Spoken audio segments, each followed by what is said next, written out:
ਕਹਾਣੀ ਮੁਸੀਬਤਾਂ ਦੇ ਨਾਲ ਲੜਨਾ ਸਿੱਖੋ। ਇਸ ਕਹਾਣੀ ਵਿੱਚ ਸਾਨੂੰ ਦੱਸਿਆ ਗਿਆ ਹੈ ਕਿ ਕਿਵੇਂ ਜ਼ਿੰਦਗੀ ਵਿੱਚ ਮੁਸੀਬਤਾਂ ਦੇ ਆਉਣ 'ਤੇ ਘਬਰਾਉਣਾ ਨਹੀਂ ਚਾਹੀਦਾ, ਬਲਕਿ ਮੁਸੀਬਤਾਂ ਦੇ ਨਾਲ ਲੜਨਾ ਸਿੱਖਣਾ ਚਾਹੀਦਾ ਹੈ। ਰੋਹਿਤ ਆਪਣੀ ਜਮਾਤ ਦੇ ਬਾਹਰ ਕਾਫੀ ਉਦਾਸ ਖੜਾ ਸੀ ਕਿਉਂਕਿ ਉਸਨੇ ਆਪਣੇ ਸਕੂਲ ਦੀ ਫੀਸ ਜਮ੍ਹਾਂ ਨਹੀਂ ਸੀ ਕਰਵਾਈ। ਉਸਦੇ ਅਧਿਆਪਕ ਨੇ ਉਸ ਨੂੰ ਸੱਦ ਕੇ ਸਾਫ਼-ਸਾਫ਼ ਕਹਿ ਦਿੱਤਾ ਕਿ ਜੇਕਰ ਕੱਲ੍ਹ ਫੀਸ ਜਮ੍ਹਾਂ ਨਾ ਕਰਵਾਈ ਤਾਂ ਉਸ ਦਾ ਨਾਂ ਸਕੂਲ ਵਿੱਚੋਂ ਕੱਟ ਦਿੱਤਾ ਜਾਵੇਗਾ। ਉਸਦੇ ਪਿਤਾ ਜੀ ਫਲਾਂ ਦੀ ਰੇਹੜੀ ਲਗਾਉਂਦੇ ਸਨ, ਪਰ ਉਹ ਪਿਛਲੇ 4 ਮਹੀਨੇ ਤੋਂ ਬਹੁਤ ਬਿਮਾਰ ਸਨ। ਉਸਦੀ ਮਾਤਾ ਜੀ ਨੇ ਬਹੁਤ ਭੱਜ ਦੌੜ ਕੀਤੀ, ਪਰ ਫਿਰ ਵੀ ਉਹ ਉਸਦੀ ਫੀਸ ਇਕੱਠੀ ਨਾ ਕਰ ਸਕੇ। ਹੁਣ ਤਾਂ ਰੋਹਿਤ ਨੂੰ ਇਹ ਪੱਕਾ ਯਕੀਨ ਹੋ ਗਿਆ ਸੀ ਕਿ ਉਸਦਾ ਨਾਂ ਸਕੂਲ ਵਿੱਚੋਂ ਕੱਟ ਦਿੱਤਾ ਜਾਵੇਗਾ। ਥੋੜ੍ਹੀ ਦੇਰ ਬਾਅਦ ਰੋਹਿਤ ਦਾ ਇੱਕ ਦੋਸਤ ਮਨਪ੍ਰੀਤ ਉਸਦੇ ਕੋਲ ਆ ਕੇ ਖੜਾ ਹੋ ਗਿਆ। ਰੋਹਿਤ ਨੂੰ ਉਦਾਸ ਵੇਖ ਕੇ ਉਸਨੇ ਪੁੱਛਿਆ, ਰੋਹਿਤ ਕੀ ਹੋਇਆ ਹੈ? ਤੂੰ ਇੰਨਾ ਪਰੇਸ਼ਾਨ ਕਿਉਂ ਲੱਗ ਰਿਹਾ ਹੈ? ਰੋਂਦੇ ਰੋਂਦੇ ਹੀ ਰੋਹਿਤ ਨੇ ਉਸਨੂੰ ਸਾਰੀ ਗੱਲ ਦੱਸੀ। ਉਸਦੀ ਗੱਲ ਸੁਣ ਕੇ ਮਨਪ੍ਰੀਤ ਸੋਚ ਵਿੱਚ ਪੈ ਗਿਆ।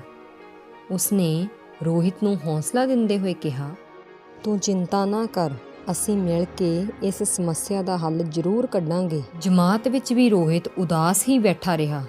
ਉਸਦਾ ਚਿੱਤ ਪੜ੍ਹਾਈ ਵਿੱਚ ਨਹੀਂ ਸੀ ਲੱਗ ਰਿਹਾ। ਛੁੱਟੀ ਦੇ ਵੇਲੇ ਮਨਪ੍ਰੀਤ ਨੇ ਸ਼ਾਮ ਨੂੰ ਉਸ ਨੂੰ ਆਪਣੇ ਘਰ ਆਉਣ ਲਈ ਕਿਹਾ। ਮਨਪ੍ਰੀਤ ਨੇ ਆਪਣੇ ਘਰ ਜਾ ਕੇ ਸਾਰੀ ਗੱਲ ਆਪਣੀ ਮਾਤਾ ਜੀ ਨੂੰ ਦੱਸੀ। ਉਹਨਾਂ ਦਾ ਮਨ ਦਇਆ ਨਾਲ ਭਰ ਗਿਆ। ਸ਼ਾਮ ਨੂੰ ਜਦੋਂ ਰੋਹਿਤ ਉਹਨਾਂ ਦੇ ਘਰ ਆਇਆ ਤਾਂ ਉਹਨਾਂ ਨੇ ਰੋਹਿਤ ਨੂੰ 300 ਰੁਪਏ ਦਿੰਦੇ ਹੋਏ ਫੀਸ ਜਮ੍ਹਾਂ ਕਰਵਾਉਣ ਲਈ ਕਿਹਾ, ਪਰ ਰੋਹਿਤ ਨੇ ਇਹ ਕਹਿੰਦੇ ਹੋਏ ਰੁਪਏ ਲੈਣ ਤੋਂ ਨਾ ਕਰ ਦਿੱਤੀ ਕਿ ਉਸਦੇ ਪਿਤਾ ਜੀ ਇਹ ਗੱਲ ਬਰਦਾਸ਼ਤ ਨਹੀਂ ਕਰ ਸਕਣਗੇ ਕਿ ਉਸਨੇ ਕਿਸੇ ਤੋਂ ਪੈਸੇ ਲਏ ਹਨ। ਮਨਪ੍ਰੀਤ ਦੀ ਮਾਤਾ ਜੀ ਦੇ ਕਈ ਵਾਰ ਕਹਿਣ 'ਤੇ ਵੀ ਉਸਨੇ ਪੈਸੇ ਨਹੀਂ ਲਏ। ਅਗਲੇ ਦਿਨ ਰੋਹਿਤ ਸਕੂਲ ਨਹੀਂ ਗਿਆ। ਉਸਦੀ ਮਾਤਾ ਜੀ ਨੇ ਜਦੋਂ ਉਸ ਨੂੰ ਸਕੂਲ ਨਾ ਜਾਣ ਦਾ ਕਾਰਨ ਪੁੱਛਿਆ ਤਾਂ ਉਸਨੇ ਮਾਤਾ ਜੀ ਨੂੰ ਸਾਰੀ ਗੱਲ ਦੱਸ ਦਿੱਤੀ। ਮਾਤਾ ਜੀ ਨੂੰ ਇਹ ਸੁਣ ਕੇ ਬੜਾ ਧੱਕਾ ਲੱਗਾ। ਉਹਨਾਂ ਨੇ ਕਿਹਾ, ਰੋਹਿਤ ਹੁਣ ਤੈਨੂੰ ਪੜ੍ਹਾਈ ਛੱਡਣੀ ਪਵੇਗੀ ਕਿਉਂਕਿ ਆਪਾਂ ਸਕੂਲ ਦੀ ਫੀਸ ਨਹੀਂ ਭਰਾ ਸਕਦੇ। ਮਾਤਾ ਜੀ ਦੀ ਗੱਲ ਸੁਣ ਕੇ ਰੋਹਿਤ ਰੋਂਦੇ ਹੋਏ ਕਹਿਣ ਲੱਗਾ, ਮੈਂ ਆਪਣੀ ਪੜ੍ਹਾਈ ਨਹੀਂ ਛੱਡ ਸਕਦਾ ਹਾਂ, ਮੈਂ ਤਾਂ ਵੱਡਾ ਹੋ ਕੇ ਡਾਕਟਰ ਬਣਨਾ ਚਾਹੁੰਦਾ ਹਾਂ।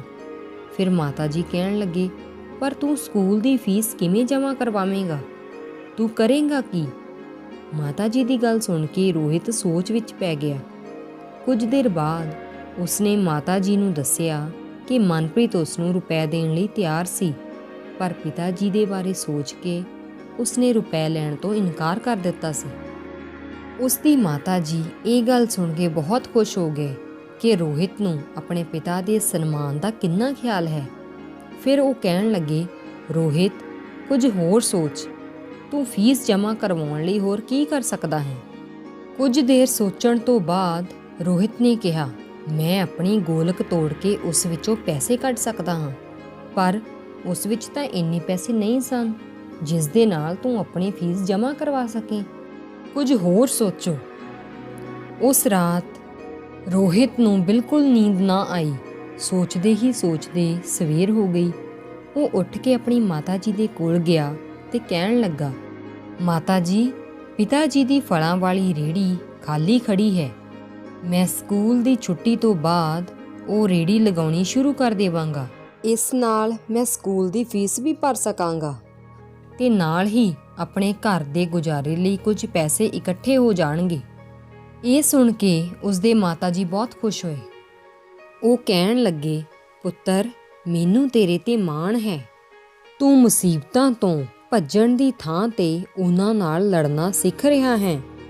ਮਾਤਾ ਜੀ ਦਾ ਸਾਥ ਪਾ ਕੇ ਰੋਹਿਤ ਨੇ ਰੋਜ਼ ਸਕੂਲ ਤੋਂ ਆ ਕੇ ਪਿਤਾ ਜੀ ਦੀ ਰੇਹੜੀ ਲਗਾਉਣੀ ਸ਼ੁਰੂ ਕਰ ਦਿੱਤੀ। ਉਸਨੇ ਆਪਣੇ ਅਧਿਆਪਕ ਤੋਂ ਫੀਸ ਜਮ੍ਹਾਂ ਕਰਵਾਉਣ ਲਈ 1 ਹਫ਼ਤੇ ਦਾ ਸਮਾਂ ਮੰਗਿਆ। ਰੋਹਿਤ ਨੇ ਦਿਲ ਲਗਾ ਕੇ ਮਿਹਨਤ ਕੀਤੀ ਤੇ ਆਪਣੀ ਪੜ੍ਹਾਈ ਦਾ ਵੀ ਪੂਰਾ ਧਿਆਨ ਰੱਖਿਆ। ਇੱਕ ਹਫ਼ਤੇ ਦੇ ਅੰਦਰ ਅੰਦਰ ਉਸਨੇ ਆਪਣੇ ਸਕੂਲ ਦੀ ਫੀਸ ਜਮ੍ਹਾਂ ਕਰਵਾ ਦਿੱਤੀ। ਇਸ ਦੇ ਨਾਲ ਉਹ ਰਾਤ ਨੂੰ ਪੂਰੀ ਮਿਹਨਤ ਕਰਦਾ ਤੇ ਕਈ ਘੰਟੇ ਪੜ੍ਹਦਾ ਰਹਿੰਦਾ। ਆਪਣੀ ਮਿਹਨਤ ਅਤੇ ਮੁਸੀਬਤਾਂ ਤੋਂ ਨਾ ਘਬਰਾਉਣ ਦੇ ਜਜ਼ਬੇ ਦੇ ਜ਼ੋਰ 'ਤੇ ਰੋਹਿਤ ਨੇ ਪੇਪਰਾਂ ਵਿੱਚ ਆਪਣੀ ਜਮਾਤ ਵਿੱਚੋਂ ਪਹਿਲਾ ਸਥਾਨ ਹਾਸਲ ਕੀਤਾ। ਇਸੇ ਲਈ ਤਾਂ ਕਿਹਾ ਜਾਂਦਾ ਹੈ ਕਿ ਆਪਣੇ ਆਪ 'ਤੇ ਭਰੋਸਾ ਰੱਖੋ ਤੇ ਆਪਣੀ ਸ਼ਕਤੀ ਦਾ ਸਹੀ ਇਸਤੇਮਾਲ ਕਰੋ।